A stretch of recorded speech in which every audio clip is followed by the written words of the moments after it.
What is up, gamers? The Red Dragon here, and we are covering some of the top stories on VGN. So I just got done reading a pretty interesting interview with Patrick Bach from Battlefield 4, and he was giving some interesting tidbits that I at least haven't heard before. So I thought I'd pass them on to you. The first one being that there is going to be a skill matchmaking system built into Battlefield 4. So they said it is not going to be based upon your rank, because rank could simply be a reflection of the time that you've played the game.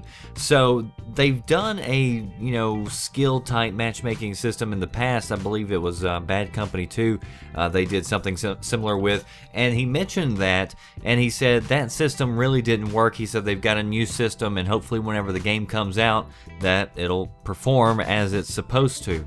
He was also asked about the Xbox Live cloud service and whether or not EA was going to be using that with Battlefield 4, and he says not from day one. He says there's multiple reasons for that, including that they started the project well before all the other plans were on lockdown, but he also mentions that this is not an Xbox One exclusive, so they needed a solution that would work on all platforms, because they are developing for 5 different platforms on Battlefield 4.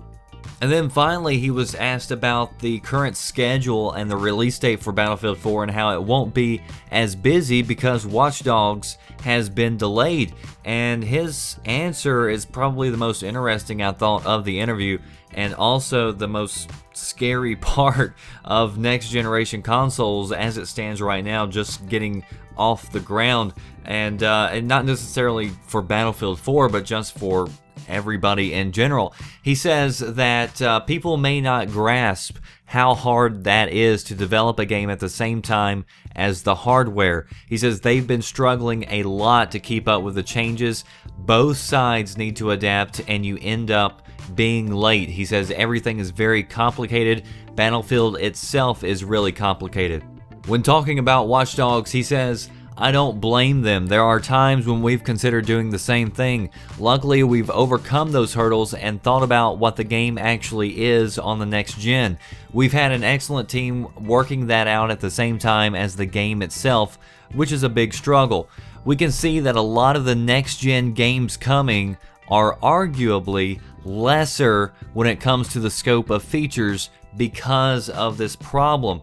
So it sounds like there are kinks on both Microsoft and Sony's side that are still being worked on, or at least they were just up until recently.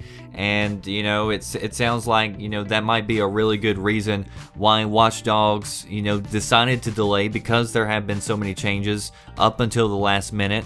And that's why, you're hearing about changes with developers and everything else. Rise, Son of Rome, that's had a lot of controversy going back and forth with different resolutions that people have been talking about with the developers. And also, you look at PS4's Drive Club. There's a rumor going around that Drive Club is now going to be delayed because they couldn't target whatever it is that they were trying to target.